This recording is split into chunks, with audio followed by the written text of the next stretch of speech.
The bridge of the IFS Dominion hummed with the precise, sterile efficiency that characterized all Imperial galactic vessels.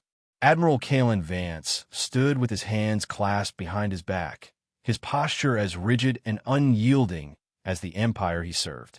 Through the massive viewports, the Xylos star system spread before him, a resource-rich frontier region where human colonies perpetually simmered with discontent. Status report on the eastern settlements, Vance demanded, not bothering to turn to his bridge crew. Vice Admiral Eris Thorne approached with a data tablet, her movements more fluid than the Admiral's, though no less disciplined. Planetary defense systems remain inactive, sir. Local militia presence has increased by 12%, but they pose no significant threat to our fleet. And the mining operations? Production quotas still 20% below Imperial mandate, Thorne replied. The colonial governor continues to cite equipment failures and labor shortages. Vance's jaw tightened. Excuses. Always excuses from these frontier worlds. The Emperor's patience grows thin. Deploy 2 additional cruisers to orbit above the main settlement. I want a visible reminder of the consequences of defiance. The tension on the bridge was palpable, the heavy atmosphere of an Imperial show of force. The Dominion, flagship of the 7th Expeditionary Fleet, carried enough firepower to reduce the planet's surface to molten slag, a fact both the crew and the colonists below understood all too well. "Sir," called out Lieutenant Commander Riggs from the sensor station, his voice carrying an unusual edge. "Long-range sensors are detecting something unusual near the asteroid belt of Xylos Prime." Vance frowned. "Define unusual, Commander." The officer's fingers danced across his console. "I'm not entirely sure, sir. It's moving at impossible velocities, yet there's no energy signature. No heat, no propulsion systems, no radio waves. It's appearing and disappearing on our sensors like a what, Commander?" Vance's voice carried a warning. "Like a ghost, sir," Riggs finished, swallowing hard. "But its trajectory is clearly deliberate. It's heading directly toward Xylos Prime, the main colony." Vance moved to the sensor station, studying the readings with narrowed eyes. A malfunction, perhaps, or some new cloaking technology from the insurgents. Thorne joined them, her brow furrowed. "Sir, with respect, even the most advanced cloaking technology we've encountered still emits trace energy signatures. This has nothing. It's physically impossible for any ship we know." "I don't believe in the impossible, Vice Admiral. Only in the unexplained." Vance straightened. "Dispatch a probe. Let's get visual confirmation before we jump to conclusions." "Aye, sir." Minutes later, the bridge crew watched as telemetry from the probe streamed back. Then, abruptly, the data feed terminated. "Probe failure," reported the communications officer. All systems went offline simultaneously. "Equipment malfunction?" Vance asked, though his tone suggested he already suspected otherwise. "Negative, sir. Diagnostics showed all systems functioning perfectly until the moment of failure." Vance's eyes met Thorne's. Something unspoken passed between them. A flicker of concern neither would openly acknowledge. "Dispatch 3 more probes, different vectors," ordered Vance. One by one, each probe went silent as it approached the anomaly's projected coordinates. No distress signals, no failure reports, just complete silence. "Admiral," Thorne said quietly, "I recommend we maintain distance until we better understand what we're dealing with." Vance studied the tactical display. "The destroyer Relentless is closest to the phenomenon. Order Captain Merrick to approach and investigate." "Sir," Thorne began, hesitation evident in her voice, "perhaps we should—" "That was an order, Vice Admiral." Thorne nodded stiffly. "Yes, sir. Transmitting orders to the Relentless." The bridge fell silent as communications established a channel to the destroyer. Captain Merrick's acknowledgement was crisp and confident, betraying none of the uneasiness that had settled over the Dominion's bridge. "Relentless is adjusting course," reported the tactical officer. "ETA to intercept point, 7 minutes." Those 7 minutes stretched like an eternity. Officers exchanged glances. Screens were monitored with unusual intensity. Vance remained motionless, his expression unreadable. Relentless approaching intercept coordinates, announced the tactical officer. They report no visual contact yet, but the communication channel erupted with static, then went silent. Relentless, report, Vance commanded. No response came. Relentless, this is Dominion Actual. Respond immediately. Silence. All sensors, locate the Relentless, ordered Vance, the first hint of genuine concern creeping into his voice. Sir, the sensor officer's voice trembled slightly. The Relentless is gone. No debris field, no distress beacon, no emergency transmissions. It simply vanished from all sensors. The silence that followed was absolute, heavy with implications no one dared voice aloud. Meanwhile, the phantom object continued its silent journey towards Xylos Prime, indifferent to the chaos it had created. For the first time since taking command of the 7th Fleet, Admiral Kalen Vance felt a cold tendril of genuine fear curl around his spine. On the bridge of the Dominion, anxiety had given way to a tense, focused alertness as the phantom object entered the outer orbit of Xylos Prime. Admiral Vance had ordered the fleet to maintain distance while continuing sensor sweeps, hoping to gather more data without risking another vessel. Sir, called the imaging specialist, excitement breaking through her professional demeanor, we've managed to capture visual confirmation. The main view screen flickered, and for the first time, the bridge crew beheld what had been haunting their sensors. Collective breaths caught in throats. It was not a ship, at least not by any conventional understanding. What materialized on the screen defied easy description. A massive, dark mass with no definite shape, seeming to absorb the light around it. Its surface, if it could be called that, rippled like living darkness or tear in space itself. The edges were indistinct, constantly shifting, giving the impression of something not fully present in their reality. When the Emperor's name is that, whispered someone, breaking protocol that would normally invite severe reprimand. Vance said nothing, too transfixed by the image before him. Vice Admiral Thorne was the first to regain her composure. It's approximately 2 kilometers in length, though the dimensions appear to fluctuate. Mass readings are inconsistent. Vance tore his gaze from the screen. Weapons status. Armed and ready, sir, responded the tactical officer, though his voice lacked its usual confidence. Lock targeting systems on the object. A moment passed. Sir, targeting systems cannot establish a lock. The computer reports target undefined and signature lock failure. Vance's jaw clenched. Fire a warning shot. Low power energy burst, wide dispersion. The Dominion's forward light cannons discharged, sending a visible energy wave toward the dark anomaly. The bridge crew watched as the energy approached the object, and then simply vanished, absorbed without any visible effect. And then it happened. It wasn't a sound, not in the physical sense, but a pulse that radiated outward from the dark entity.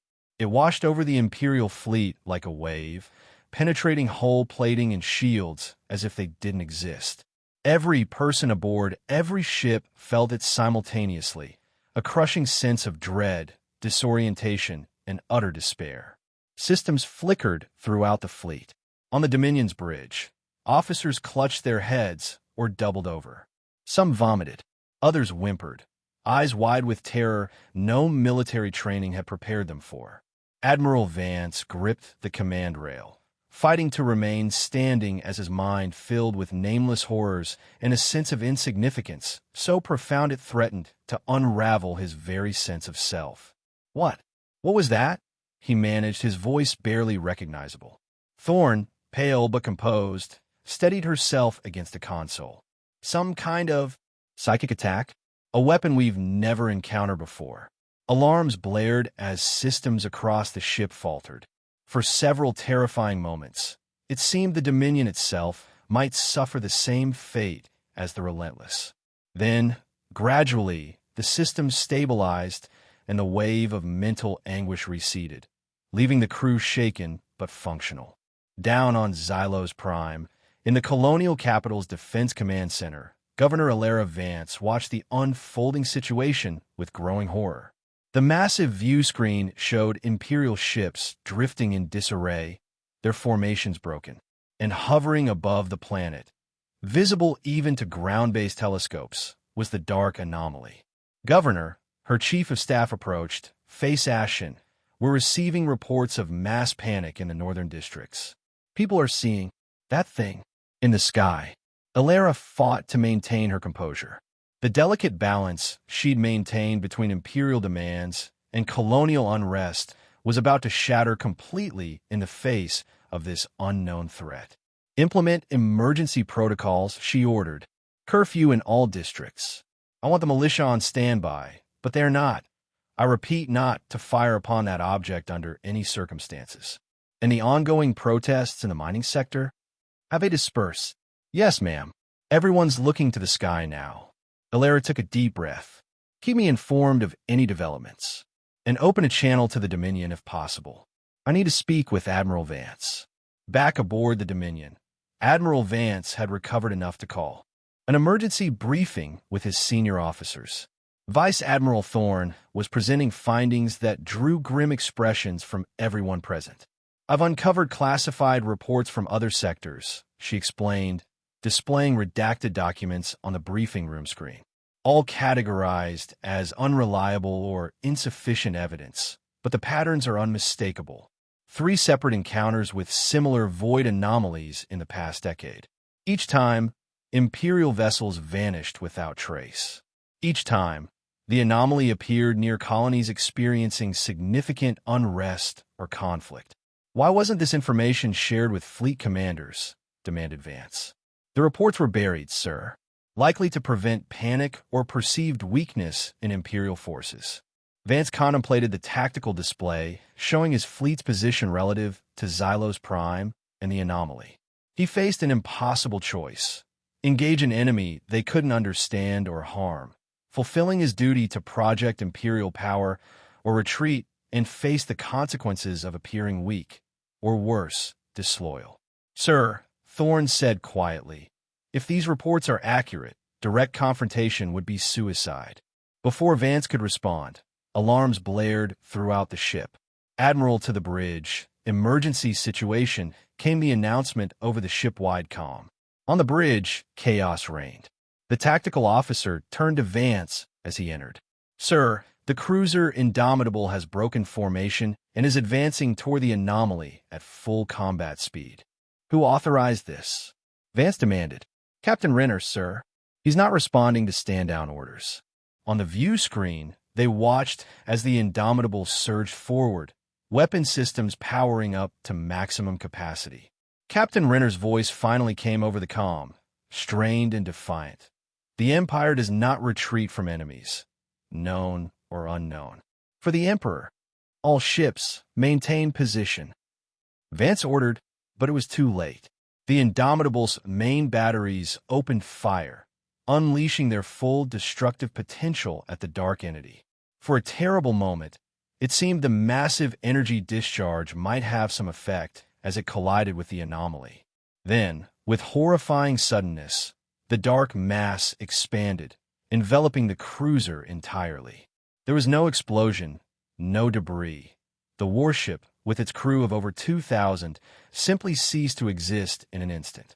A second psychic wave, stronger than the first, emanated from the entity.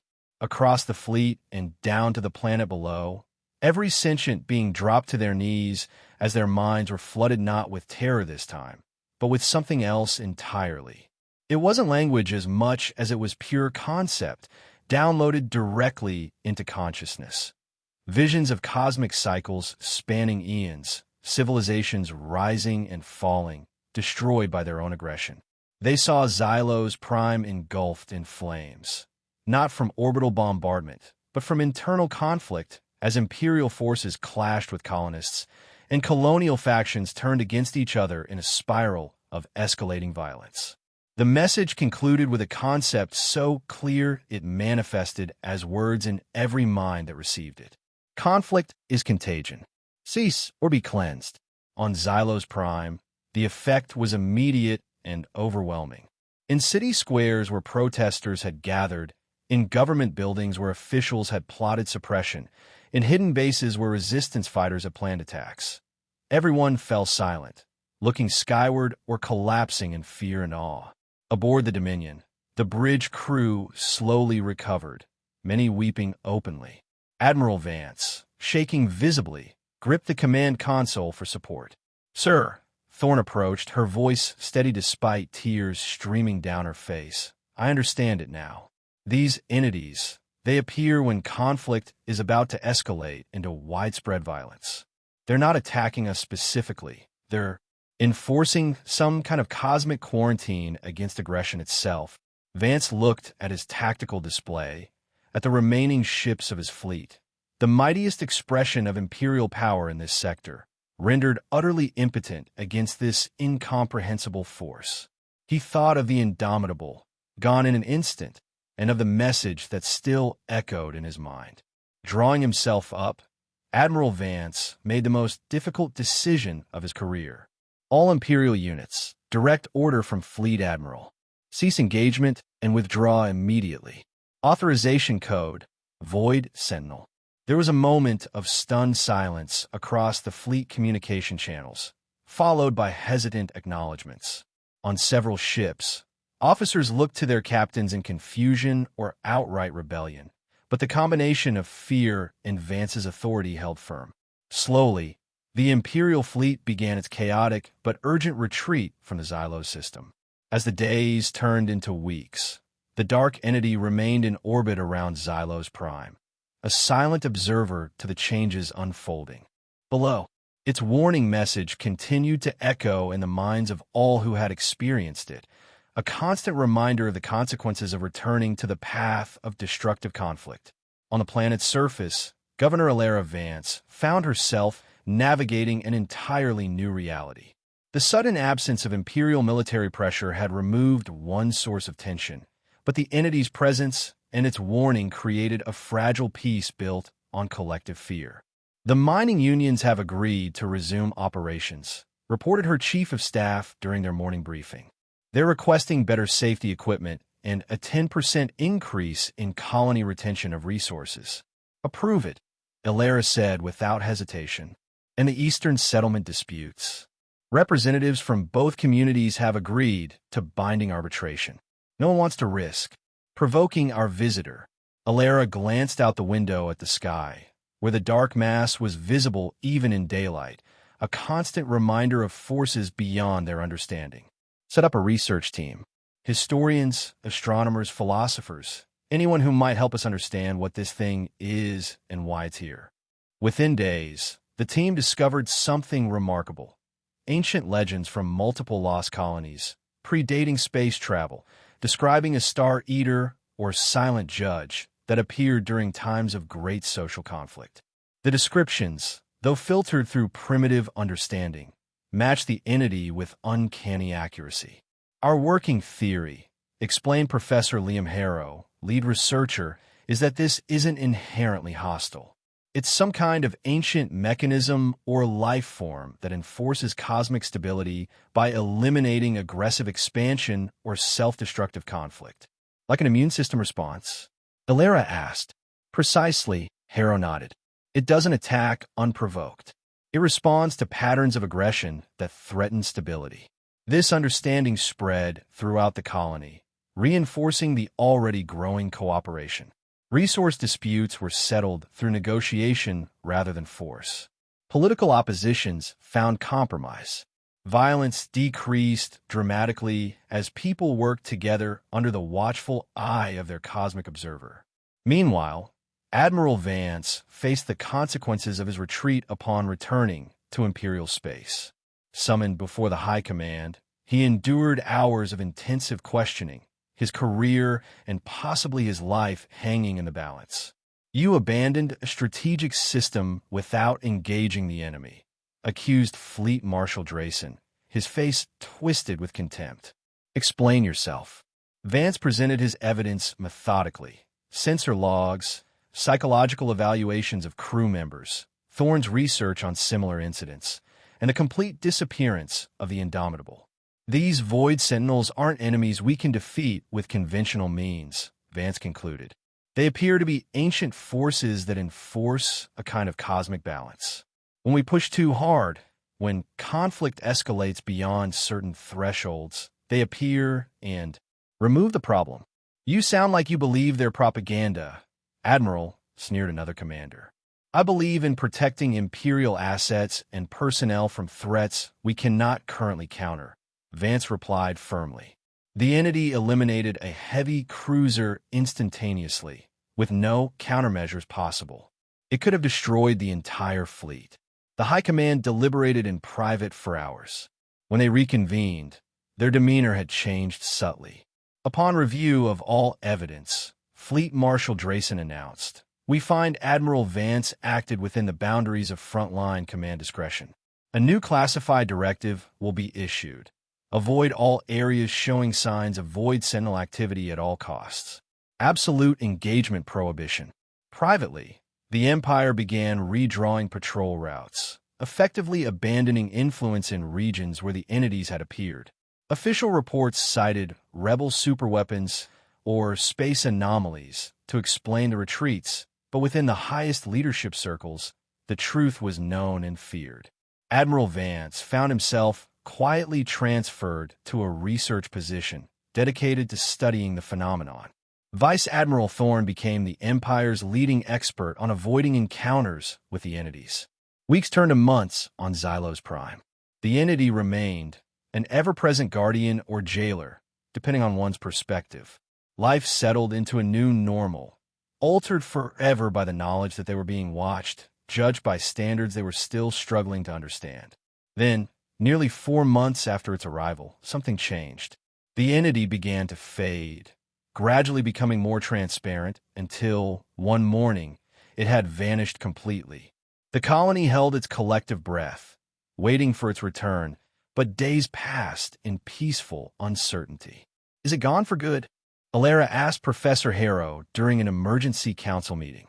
"I don't believe so," he replied thoughtfully. "Our research suggests these entities don't leave in the conventional sense. They shift their attention elsewhere or perhaps exist in multiple places simultaneously. The important question is, did we pass the test?" "And did we?" asked a council member. "I think," Harrow said carefully, "that we've been granted a probationary period. We've shown the capacity to resolve conflicts peacefully, to cooperate despite differences. But I suspect we're still being watched from a distance now." This assessment proved accurate as life on Xylos Prime found a new equilibrium. Governor Ilera navigated the challenging path of self-governance without imperial oversight, always mindful that a return to destructive conflict might bring back their cosmic observer. The experience became woven into the colony's culture. Parents told children stories of the silent judge who watched from the stars. Schools taught conflict resolution with renewed urgency. Religious groups incorporated the visitation into their theologies. Years passed. Xylos Prime flourished in its independence, though tensions still simmered beneath the surface. The Empire continued its expansion elsewhere, more cautiously, always checking sensor logs for signs of the ghost ships.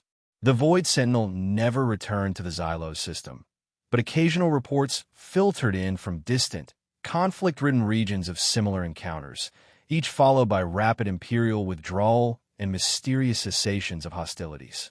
Admiral Vance, now significantly grayer and serving as special advisor to Imperial High Command on non-conventional cosmic threats, received each report with grim validation. In his private quarters, he kept a small view screen perpetually displaying deep space sensor feeds, watching for signs of the darkness between stars that moved with purpose. Vice Admiral Thorne, now commanding her own fleet, had incorporated the lessons of the encounter into her leadership philosophy. Her sector maintained Imperial control through negotiation and measured response rather than brute force, an approach quietly tolerated by High Command, who understood the alternative. The universe felt larger, more mysterious, and infinitely more dangerous. Humanity, both imperial and colonial, had learned a harsh lesson about the limits of power and the potential consequences of their actions, forever wary of the silent watchers in the void. On particularly clear nights on Xylos Prime, citizens would look up at the stars with mixed emotions, gratitude for their hard-won peace, but also the lingering question of what other ancient forces might be slumbering in the darkness, waiting to be awakened by humanity's endless capacity for both destruction and redemption. The delicate balance continued, the uneasy peace held, and the stars watched in silence.